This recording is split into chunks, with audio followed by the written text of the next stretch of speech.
All right, everyone's eating good right now. Hello, beautiful world, and good morning.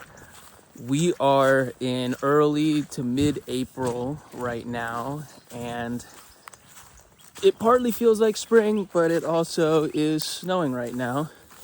And you can see here in the orchard some frost, some snow on the ground, but these buds are thinking about it.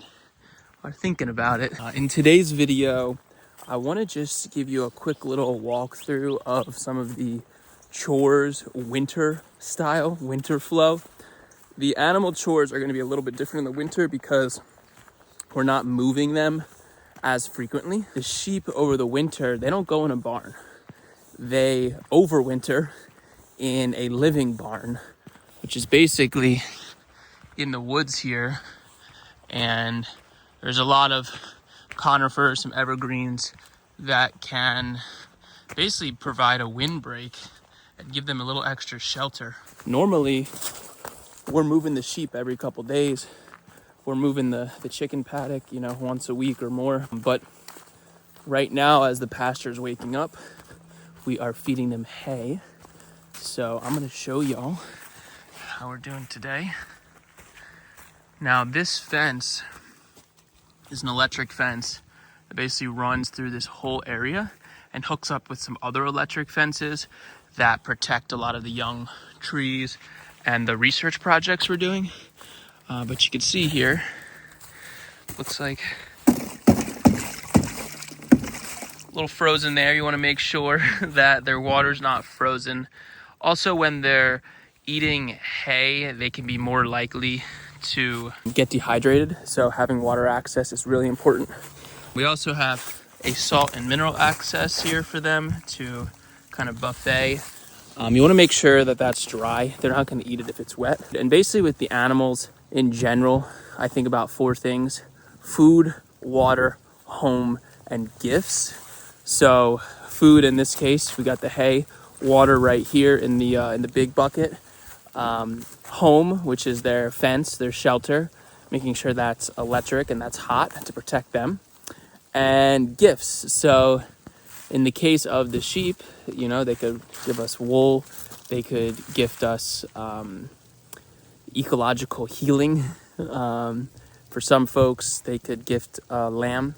And it is lambing season right now. We have several pregnant mamas, so we'll keep you updated on that. Same for the chickens. So is their fence secure for home?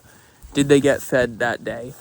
Is their water bucket full? And then gifts for the chickens would be eggs or meat or nitrogen, that they're basically, and other good nutrients that they're cycling through the soil. So I'm going to feed the sheep right now and we'll keep it moving. All right, here is where we're storing basically their supply of hay for the week. And a few things to keep in mind. One is that this hay is off the ground, especially in this wetter part of the land here. We don't want that touching the ground. And 2, we're trying to keep it covered. We want to protect this food source. And they know what's going on. Hello. Good morning.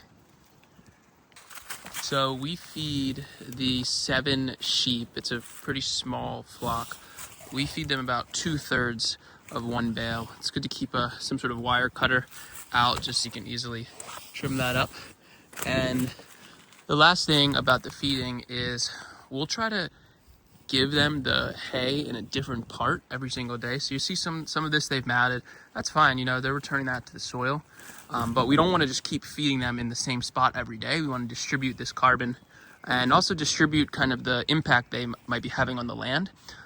So we'll find a new spot and give them some tasty treat. But soon, don't worry, we're gonna get y'all on pasture with that fresh grass soon. All right, everyone's eating good right now. This is also a great time just to check in on them, see if anyone's limping, see if anyone's kind of off in the woods. This is also a great time to count the flock. So 1, 2, 3, 4, 5, 6, 7. Especially now that we're about to enter lambing season, it's really important to see, like, one sheep could be kind of off in the distance, like she might be going into labor. So it's really good to take a moment to slow down and observe what's going on. And right now, everyone is happily enjoying some nice breakfast.